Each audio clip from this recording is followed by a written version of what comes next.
2장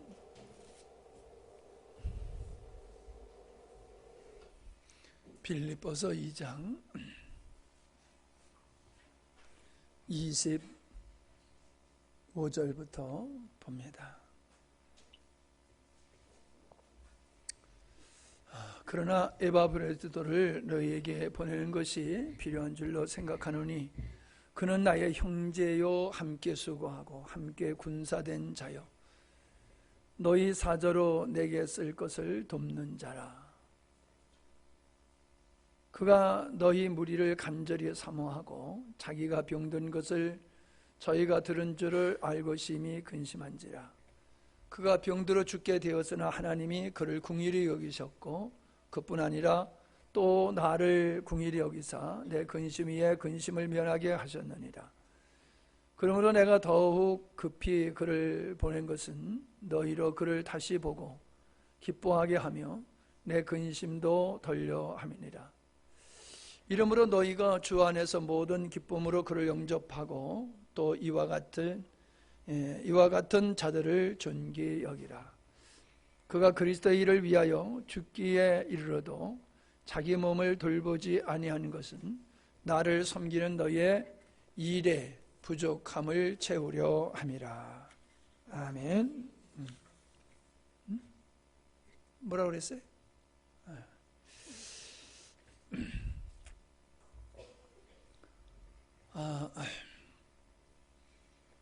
새 역사를 이루려고 하면은 지금까지 살아온 삶 속에서 부족한 부분들을 청산하고 새 마음과 새 믿음과 새 목적을 가져야 될 줄 압니다. 오늘 주일 낮 예배를 마치고 이제 저녁 예배로 오후 예배로는 마지막 예배, 정말 2019년도 마지막 예배에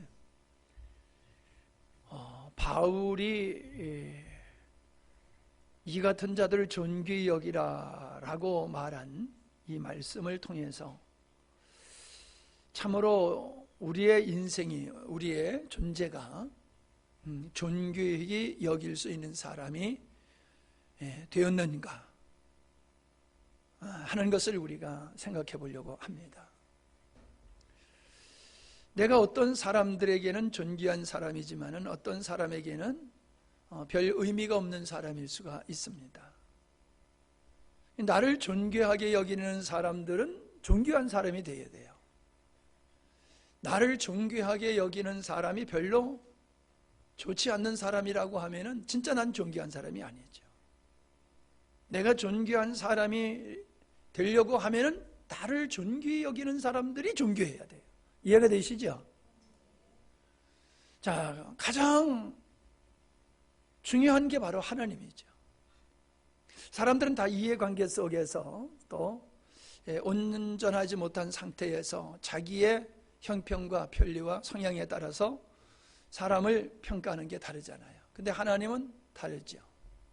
완벽하신 분이죠. 하나님이 나를 존귀하게 여기면 진짜 나는 존귀한 사람입니다. 사람들이 나를 존귀하게 여겨도 하나님이 나를 존귀하게 여기지 아니하신다고 하면은 그건 존귀한 사람이 아니라는 거예요. 내가 하나님은 존귀한다고 하는데 하나님이 나를 보고 넌 존귀하지 않다라고 하면은 또 문제가 있는 거지. 하나님이 나를 존귀하게 보신다라고 하면은 그 인생은 성공한 인생이다. 저는 그렇게 봅니다. 사람을 인식할 때는 많이 피곤하고 긴장되고 했지만은 하나님만을 의식할 때에는 사람으로부터 자유하게 되더라고요. 사람 눈치 보지 아니요. 하나님의 눈에만 들면 돼요. 내가 목사이기 때문에 하는 얘기가 아니죠. 왜? 인생의 생사화복을 주관하고 계신 분이 하나님이시잖아요. 우리가 모든 걸 계획한다 할지라도 그걸 이루시는 분은 하나님이시고, 천만인이 나를 대적하고 나를 해하려 든다 할지라도 하나님이 나의 편이시면은 두려울 게 없잖아요. 내가 부족하고 내가 연약하지만은 주와 연합한 삶을 산다고 하면은 주님이 나를 소중히 여기신다고 하면은 주님이 나의 능력이 되시고 나를 도우시기 때문에 내가 부족함이 있어도 그것 때문에 우리의 인생에 큰 어려움을 겪지를 않게 되더라 라고 하는 것을 우리는 살아오면서 계속 경험해 왔습니다. 여러분이 하나님께 내가 존귀한 자로 인식되어지는 것에 온 마음을 쏟지 않는다라고 하면은, 그러면 하나님을 바르게 이해를 하고 있는 게 아니죠. 우리는 어떤 친구가 나를 인정하지 않는 것 때문에 고민하기도 하고, 어떤 사람이 나를 잘 알아주는 것 때문에 또 기뻐하고 즐거워하고 행복하기도 한단 말이죠. 내가 하나님께 인정받고 하나님 앞에 존귀한 자로 인정받기를 위해서 힘쓰지 아니한다라고 하면 나에게 있어서 하나님은 별로 존귀한 존재가 아니라는 거지. 하나님이 나를 존귀하게 여기신다라고 하면은 내가 내 인생 속에서 하나님이 없으면 안 되는 관계가 되어야 되죠. 필요 때문에 아니지요. 그분의 위대함, 그분의 거룩하심, 그분의 의로우심, 그분의 그 위대하심에 내가 감동되어서 내 인생에서 그분을 흠모하고 그분을 예배하고 기뻐하고 찬양하는 것이 가장 영광스러운 것이다 라고 믿음을 가지고 있다라고 하면 나에게 있어서 주님은 존귀한 분이시죠. 필요를 따라 그분이 나에게 중요한 부분을 차지하는 그런 분이 되어서는 아니 된다는 거지. 어떻습니까, 여러분? 여러분의 인생에 있어서 얼마나 주님이 존귀하십니까? 여러분이 주님을 그렇게 존귀하게 여기는 분량이 어찌 보면은 주님이 여러분을 또 그렇게 보시는 척도가 되지 아니할까 하는 거지. 하나님께서는 분명히 말씀을 하셨습니다. 사무엘상 2장 30절에 보면은 나를 존중히 여기는 자를 내가 존중히 여기고 나를 멸시하는 자를 내가 멸시하겠다. 주님은 나를 인정하는 자를 내가 아버지들 앞에서 인정하겠다. 하나님이 우리와 같은 그런 온전치 못한 상태에서 당신을 사랑하면 사랑하고 사랑하지 아니하면 사랑 안 하는 그런 정도가 아니라는 거지. 하나님은 하나님을 존중히 여기는 자를 존중히 여기실 수밖에 없어요. 왜냐하면 하나님을 존중히 여기는 자는 그가 존귀한 자이기 때문에 하나님을 알고 거룩함을 알고 의로움을 알고 참됨을 알고 그렇기 때문에 그런 사람을 하나님은 귀하게 여길 수밖에 없는 거예요. 아무렇게나 살면서 하나님을 존중히 여길 수 있는 사람은 없잖아요. 바르게 사는 사람, 의롭게 사는 사람, 하나님을 진정 사랑하는 사람만이 하나님을 존중히 여길 수 있는 거죠. 그러니까 내가 하나님 앞에 존중히 여김을 받기 위해서는 내가 하나님을 존중해야 돼요. 내가 하나님을 존중히 여기는 분량만큼 그분이 나를 또 그렇게 소중히 여긴다는 거지. 내가 그분을 위해서 목숨을 내놓는다고 하면은 주님은 그렇게 또 우리를 위해서 은혜를 베푸신다고 저는 믿습니다.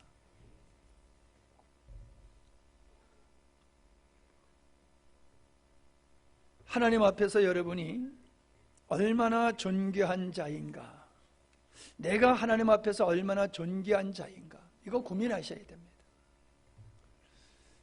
대부분의 육신적인 삶을 사는 사람은 하나님이 나를 존귀히 여기는 것에 대해서 별로 신경을 안 써요.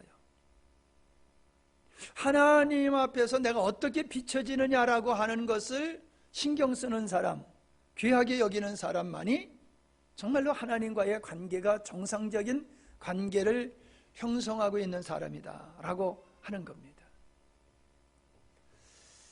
시편 16편 3절에 보면은 땅에 있는 성도들은 고귀한 자들이니 그들과 함께하는 것이 나의 큰 기쁨이다. 땅에 있는 그렇지만은 하나님께 속한 자들을 그들은 하나님이 고귀하게 본다는 거예요. 당신의 백성들을 고귀하게 본다는 거예요. 하나님은 우리와 함께하는 것을 기뻐하신다는 거예요. 우리와 함께하는 걸 기뻐하신다는 거예요. 영광스럽게 생각하신다, 이렇게까지 말할 수는 없지만은 우리는 하나님과 함께하는 것을 영광스럽게 여기지요. 하나님은 당신의 자녀인 우리와 함께하는 것을 기뻐하신다는 거예요. 기뻐하세요. 즐거워하신다는 거예요. 우리가 뭐를 하나님 앞에서 대단한 일을 해야지만 하나님이 기뻐하시는 게 아니라, 우리는 그분의 자녀로서 주님 안에 거하기만 해도 하나님은 우리를 기뻐하신다, 고귀한 자로 보신다라고 하는 거지요. 시편 17편 8편에 보면은 하나님이 우리를 눈동자같이 여기신다 그랬어요. 그리고 주의 날개 아래 품는 것과 같이 우리를 보호하신다고 그랬어요. 여러분, 우리 신체 중에 가장 소중한 신체가 뭡니까? 눈이에요. 그러니까 내가 난로를 만들다가 뭐가 이렇게 튀어서 눈에 들어오면은 제일 놀래요. 예. 뭐 가스 먹는 것도 뭐 그렇게는 하지만은 이게 눈은 너무나 소중한 거더라고요. 그래서 꼭 안경을 쓰고 작업을 하고 그러거든요. 대체할 수 없는 거잖아요. 하나님이 우리를 눈동자와 같이 고귀한 존재로 보신다는 거예요. 근데 나는 주님을 어떻게 보냐는 거예요. 나도 주님을 눈동자와 같이 그렇게 나의 인생 속에서 절대적인 존재로 인식이 돼야지 그게 건강한 신앙이고 바른 믿음이죠. 다시 얘기했지만 필요성에 의한 관계가 아니에요. 34편 15절에 보면은 하나님의 눈은 의인을 향하여 있다 그랬어요. 하나님의 눈은 항상 의인을 향하여 있다. 지켜보신다는 거지요. 관찰하시고 보호하신다는 거지요. 그들이 누굽니까? 성도예요. 하나님을 예배하고 하나님을 기뻐하고 하나님을 즐거워하고 하나님을 사랑하고 하나님께 순종하는 그런 사람들이에요. 하나님은 그런 사람들을 존귀한 자로 보시고 고귀한 존재로 여기신다라고 하는 겁니다. 우리가 성경에서 하나님의 은혜를 입었던 사람들을 살펴보세요. 그들의 삶을 보면은 다른 존재는 없어도 하나님이 없으면 못 사는 그러한 마음으로 주님과의 관계를 갖고 살았다는 겁니다. 욥을 의로운 자라고 그랬어요. 노아를 의로운 자라고 그랬어요. 그럼 그들이 완벽해서 그럴까요? 아니죠. 완벽한 존재가 아니에요. 그들은 누구보다도 하나님을 사랑한 사람들이기 때문에 하나님은 그들을 의로운 자라고, 그리고 그들이 그렇게 절대적인 주님께 순종을 했기 때문에 의롭다함을 받은 줄로 믿습니다. 아브라함 보고 친구라고 그러셨어요. 모세보는 대면해서 그와 이야기를 나누고 세상에 그와 같이 오는 온유한 자가 없다고 말했지요. 이새의 아들 다윗을 만나니 내 마음에 합한 자라고 그랬어요. 그러니 존귀한 자지요. 가나안 여인이 자녀의 떡을 걔한테 줄 수 있느냐 하더라도 옳습니다라고 하면서 그 은혜를 구하는 그 여인의 믿음을 보고 이스라엘 중에 이만한 믿음이 있느냐, 그를 하나님이 존귀하게 보신 거지요. 백부장의 믿음, 내수하에도 군사가 있습니다. 말하면 오라 하면 오고 가라고 하면 가는데 그냥 주님 말씀만 하십시오. 그러면 내 하인이 날 줄로 압니다. 그 믿음을 보고 주님은 그를 칭찬하시지 않았습니까? 그의 믿음을 보고 주님은 존귀한 자로 여긴 줄로 믿습니다. 마리아의 눈물의 헌신, 옥합을 깨뜨려서 주님 앞에 주님의 머리 위에 붓는 그 여인의 그 행적을 예수님이 일컬어지는 것마다 그의 행적도 그의 이름도 일컬어진 것이라고 하신 것은 그를 존귀해 봤다는 것입니다. 하나님 나라의 백성들은 이러한 존귀한 모습들이 있어야 되는데 그게 바로 하나님을 사랑하고 신뢰하고 순종하는 것인 줄로 믿습니다. 세 번째로는 의를 인하여 고난을 받는 자예요. 의를 인하여 고난을 받는 자. 나로 말미암아 너희를 욕하고 박해하고 거짓으로 너희를 거슬려 모든 악한 말을 할 때에는 너희에게 복이 있나니 기뻐하고 즐거워하라. 하늘에서 너희 상이 큼이라. 너희 전에 있던 선지자들도 이같이 박해하였느니라. 여러분, 주님을 위해서 성도들이 박해를 당할 때 주님께서는 마음이 안 아프시겠어요? 누군가 나를 위해서 수고를 하고 고난을 당한 걸 보면 참 미안하고 고맙잖아요. 우리가 주님을 향한 믿음을 지키느라고 고난을 당하고 핍박을 당하고 순교를 당할 때에 우리 주님은 그를 누구보다도 존귀한 자로 여길 줄로 믿습니다. 오늘 우리들에게는 그런 훈장이 있어야 돼요. 주님 때문에 당하는 훈장, 고난의 훈장이 있어야 돼요. 주님 때문에 박해를 당하고 멸시를 당하고 무시를 당하고 손해를 보는 이러한 것이 우리에게는 훈장이에요. 훈장. 하나님은 하나님을 위해서 고난받는 그를 존귀하게 여기신다는 거죠. 예수님을 모든 이름이 그의 무릎에 꿇게 하시고 하나님의 보좌 우편에 앉게 하신 이유가 어디 있습니까? 그 영광의 보좌의 자리에 예수님을 앉힌 이유가 어디 있습니까? 원래 하나님이시기 때문에 아니에요. 예수님은 스스로 낮아지셨고 아버지의 뜻을 위해서 십자가를 지셨어요. 십자가의 고난을 지셨어요. 그렇기 때문에 예수님은 아버지 보좌 우편의 영광스러운 자리에 앉게 된 것은 하나님의 예수님을 그렇게 존귀하게 여기신다는 거지. 우리 에베소서에 보면 우리 믿는 자들은 그리스도 안에서 하나님 우편에 앉아 있다고 얘기를 하고 있어요. 주님이 앉으신 그곳에 우리도 함께 앉고 있다고 얘기를 하고 있어요. 왜요? 땅에 있는 성도요, 그리스도를 위해서 함께 고난을 받는 자이기 때문에 우리를 그러한 영광의 자리에 이르게 하시는 것이다 라고 하는 거지요.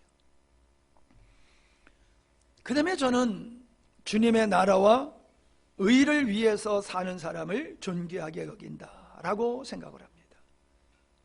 여러분, 나에게 전혀 유익이 안 되는 사람을 존귀히 여길 수 있겠어요? 내가 인생에 살아가면서 내게 존귀한 존재는 나에게 유익된 존재잖아요. 하나님 앞에서도 있으나 마나한 사람을 하나님이 존귀하게 여기겠어요? 하나님을 보셨을 때 없어서는 아니 될 사람, 그런 사람으로 인식될 때에 하나님은 그런 사람을 존귀하게 여길 줄 압니다. 하나님의 나라를 세워나가는 일에 있었어요.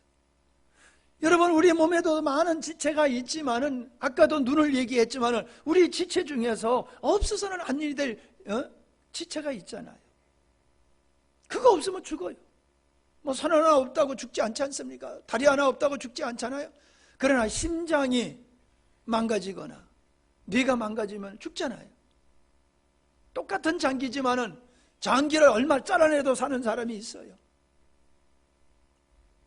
우리가 하나님의 나라에 있어서 없어서는 아니 될 존재인지, 영광스러운 교회에 있어서 없어서는 아니 될 존재인지, 그러면 하나님이 그를 존귀하게 여기시겠지. 오늘 이 목사 내외가 안 오니까 왜 이렇게 허전한지 몰라요? 네? 아침에 그 사람들이 없으니까 주일날 같지도 않아. 네. 주일날에 걔들이 있고 손주들이 그냥 왁짝왁짝하고 막 그냥 준비하고 그러면 뭐 더 이렇게 은혜를 얻었는데, 오늘은 그냥 조용하고 그냥 이러니까는 오늘 주일이요? 아니요. 뭐 좀 그러더라고요. 여러분, 하나님 앞에서 여러분이 어떤 존재인가를 생각해 보세요. 있어도 되고 없어도 되고 아니죠.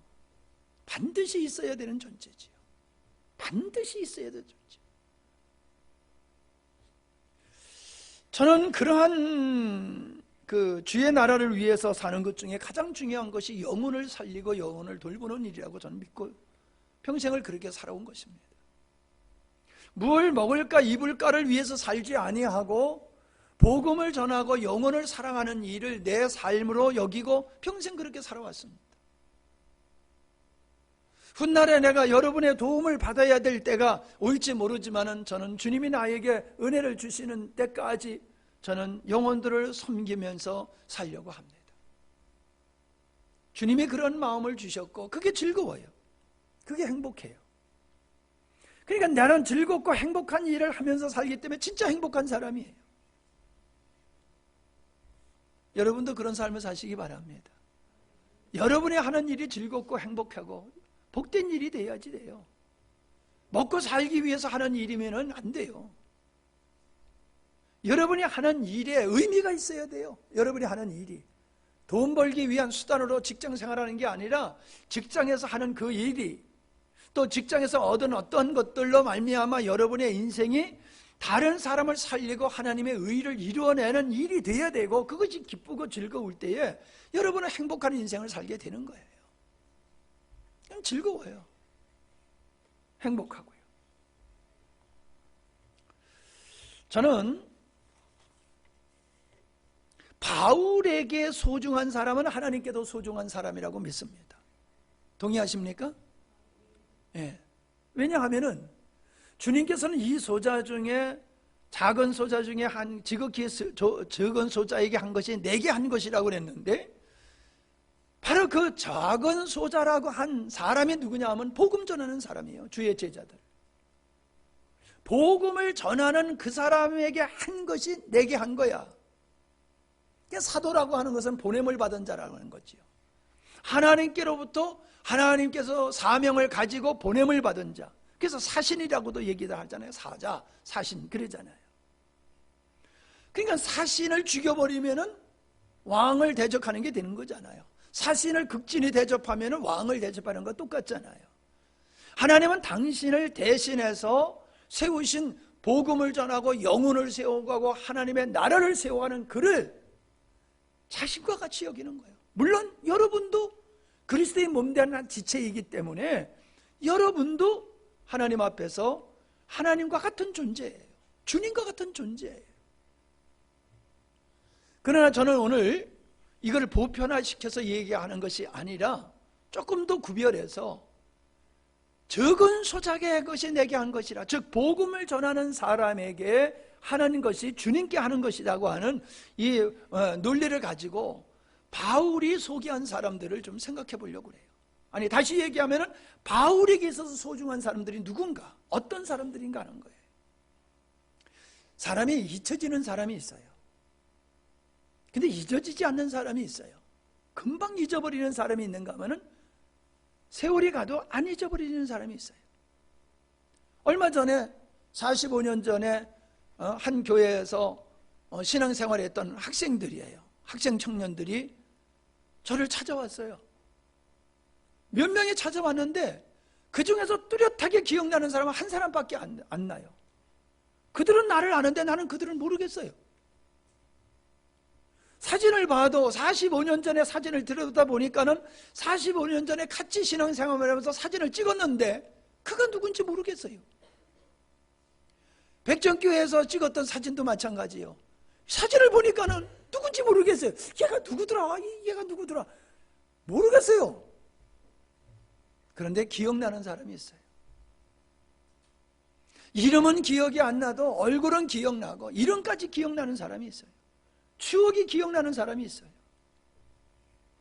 바울이 잊을 수 없는 사람들을 로마서 16장에서 이야기하고 있는 거예요. 그가 목회를 하면서 자기의 복음 사역을 위해서 힘써 동역했던 그 사람들을, 그 많은 사람들 중에서 어떤 사람들을 잊지 못하고 그들을 소개하는 모습을 보게 돼요.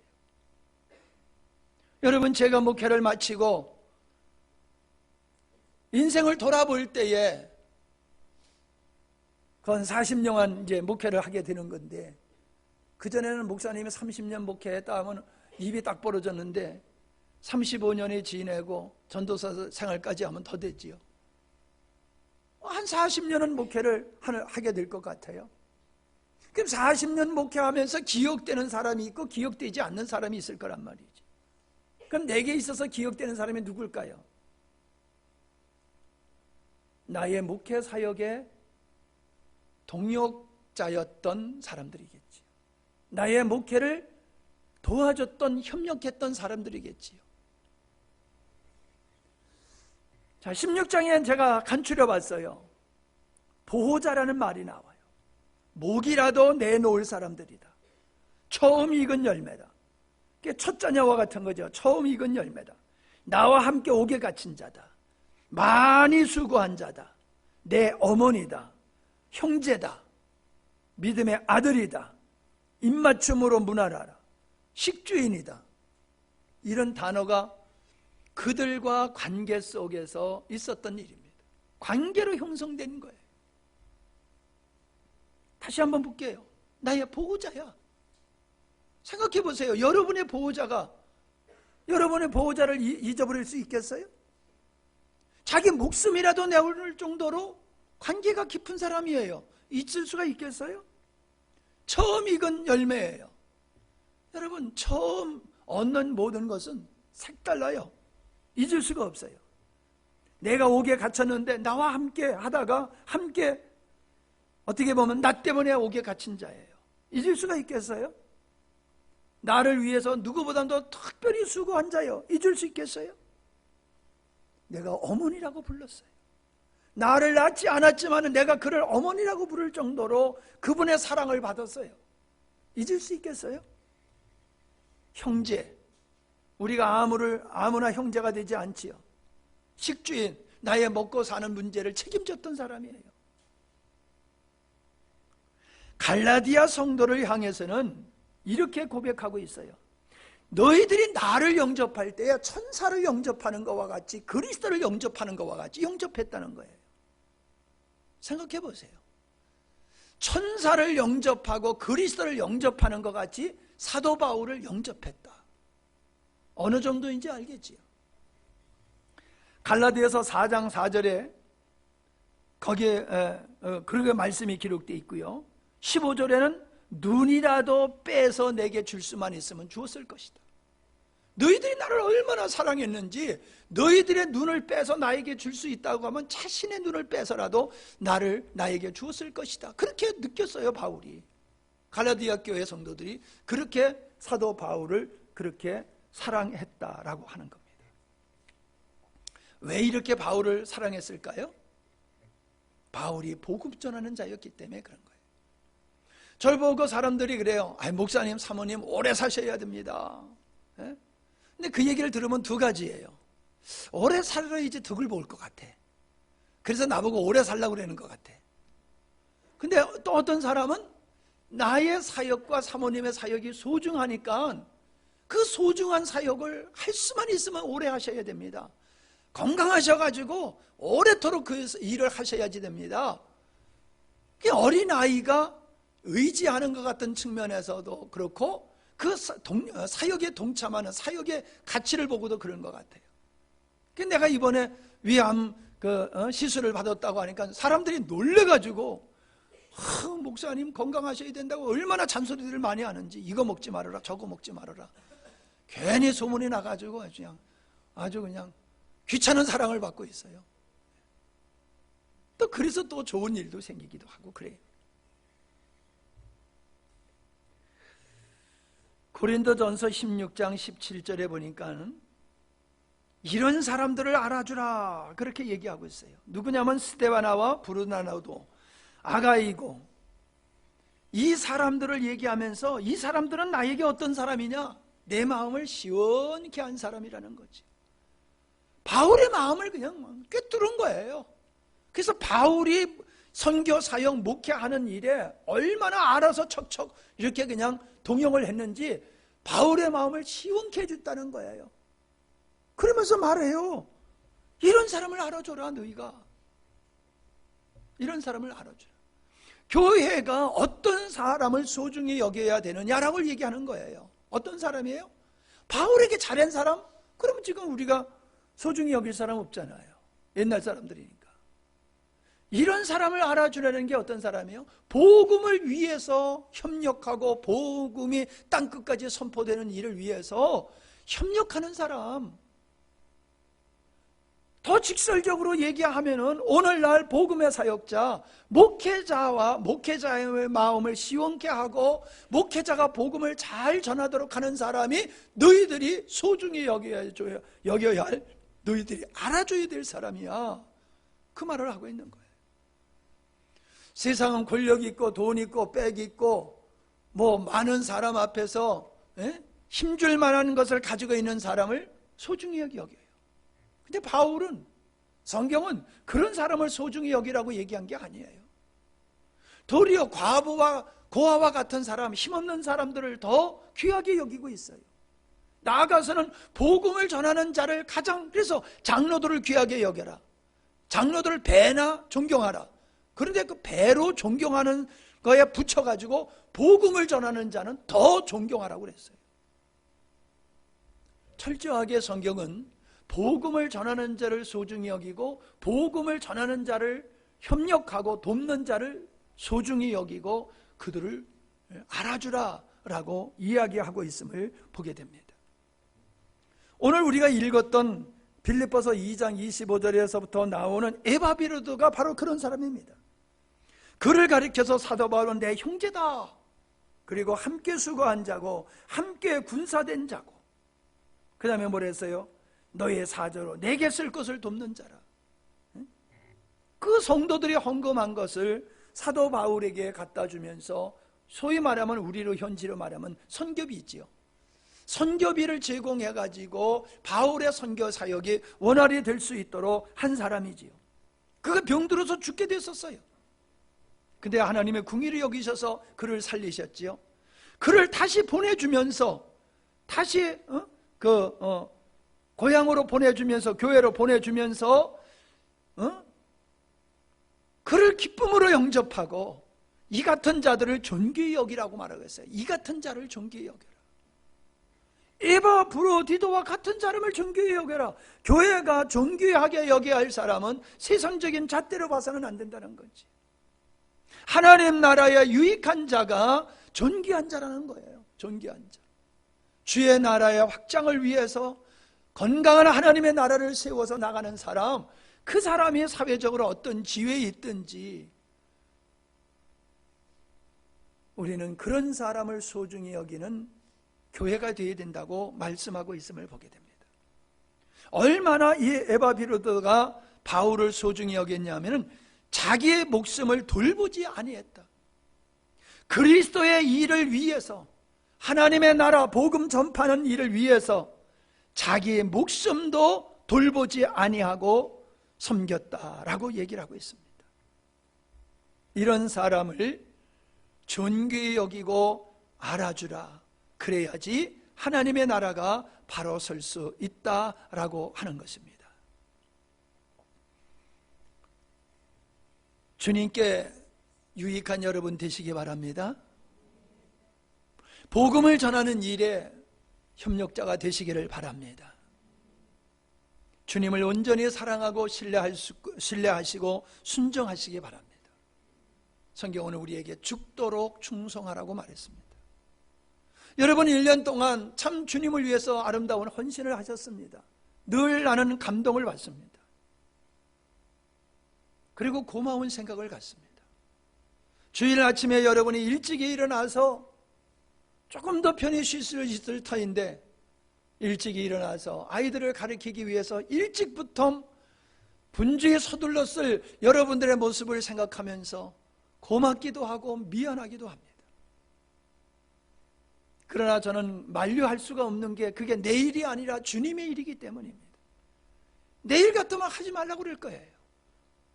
그러나 주님의 일이고 그것이 여러분과 하나님과의 관계이기 때문에 제가 만류할 수가 없는 겁니다.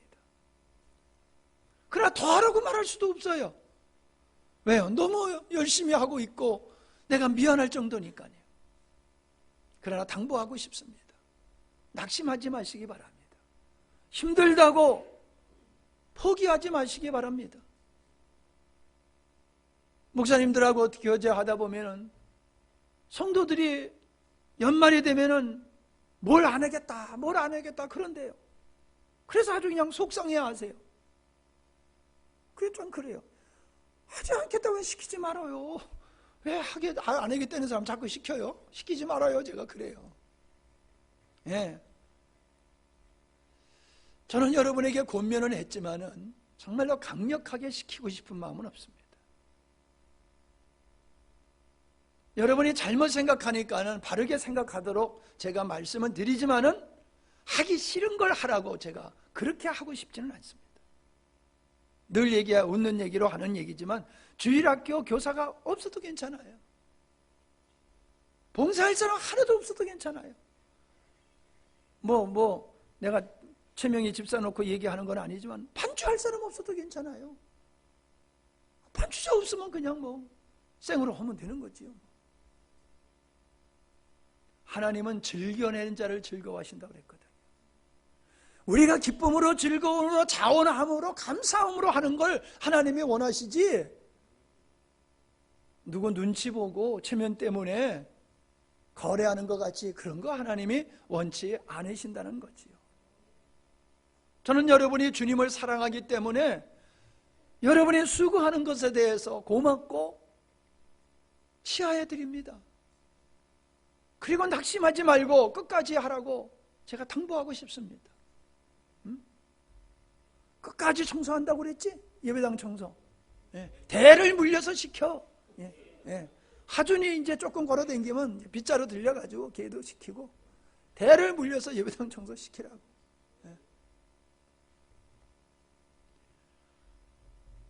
여러분도 자녀들에게 악기 하나씩 좀 가르치세요. 악기. 성경에도 뭐 좀 하나? 피아노 하나 하는 거지? 좀 저기 애들 좀 하도록 조금 기회를 좀 많이 줘요. 눅슬지 않도록. 잘 가르쳐 놓고 이게 헌신할 수 있는 시간이 없으면 눅슬어 버려. 여러분 악기 하나씩 다 가르치세요, 아이들. 그래서 정말로 예배할 때에 모든 악기를 동원해서 하면 얼마나 좋습니까? 여러분 성가대 난 다 쓴다고 해도 난 말리지 않을 거예요. 우리 박영란 집사님이 성가대 쓴다고 해도 난 안 말릴 거예요. 내가 주님 즐거움으로 찬양하는데 왜 말릴 이유가 어디 있어요? 저는요, 가급적이면 다 성가대 서가지고, 그러면 앉아있는 사람이 몇이나 돼요. 상관없어요. 하나도 없어도 괜찮아요. 왜? 우리가 사람 앞에 하는 겁니까? 하나님 앞에 하는 거지요. 그래서 보다 더 많은 사람이 더 아름다운 찬양으로 하나님을 예배하면 얼마나 좋습니까? 그냥 할머니들만 앉아 계시고 다 나와서 해도 저는 좋아요. 재민이 목소리 너무너무 멋져. 어디 있어? 어디 있어? 저기. 아들 둘이 목소리가 어쩌면 이렇게 좋은지. 재민이도 조금 연습해서 성가대 서요. 성가대서. 아버지보다 나을 것 같아. 아버지보다 나을 것 같아. 아멘에. 하나님이 주신 것들로 하나님께 영광 돌리시기를 바랍니다. 없는 걸 하나님이 받으시겠어 그래요? 주님이 주신 거로 하나님 앞에 영광 돌리면은 하나님이 기뻐하시는 거죠. 자, 이제 말씀을 마치겠습니다. 나에게 있어서 주님이 절대적인 존재가 되어야 돼요. 그러면 하나님께서도 나를 그렇게 절대적인 존재로 존귀하게 여기시면은 우리 인생 끝나는 거예요. 하나님이 우리를 위하시면요, 인생 끝나는 거예요. 누가 그를 대적하겠어요? 바울이 그랬잖아요. 하나님이 우리를 위하시면 누가 우리를 대적하리요? 하나님이 우리를 위하시는데 그 인생이 불행할 수가 없어요. 망가질 수가 없어요. 사람들의 불행은 자기 욕망이 채워지지 않는 것 때문에 불행해하는 거지요. 하나님께서 우리를 때를 따라 먹을 걸 주시고 채워주시고 은혜로 채워주시면요, 정말 인생 재밌고 행복해요. 이 땅에서부터 우리는 즐겁게 살다가 하나님의 기쁨으로 살다가 그 나라에 가게 될 줄로 믿습니다. 그래서 이제 새해는 새 마음으로, 새 믿음으로 새로운 목표를 가지고 새해를 맞이하시고 주님을 사랑하는 헌신의 삶이 되시기를 바랍니다. 감사합니다. 하나님, 이제 2019년 모든 예배를 마칩니다. 새해를 맞이할 터인데 이틀 동안 1년 정리를 잘하게 하시고 주님이 기뻐하시는 마음으로 새해를 맞이하게 하여 주시옵소서. 땅에 있는 자는 존귀한 자라 하셨습니다.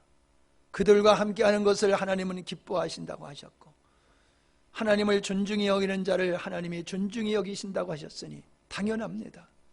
우리도 하나님을 존중히 여기며 하나님을 사랑하는 행복 속에 살게 하여 주시옵소서. 적은 소자에게 한 것이 내게 한 것이라는 말씀과 같이 복음을 전하는 자를 소중히 여기고 복음을 전하는 일에 동참하는 것을 사명으로 여기며 기뻐하며 즐거워하며 하나님의 기쁨 중에 참여하는 우리 모두가 되게 하여 주시옵소서. 정말 하나님의 은혜 가운데 지내왔습니다. 착하고 충성된 종의 모습을 잃지 않게 하셔서 감사합니다. 주님이 우리의 눈물과 땀을 보셨으니 감사합니다. 새해에도 더 은혜로 기름 부어 주시어서 갈수록 우리의 존재가 교회와 하나님 앞에서 존귀한 존재로 서가게 하여 주시옵소서. 감사드립니다. 건강을 지켜주신 주님, 새해에도 하나님이 그렇게 건강으로 기름 부어 주시고 환경을 지켜주시옵소서. 예수님의 이름으로 기도하옵나이다. 아멘.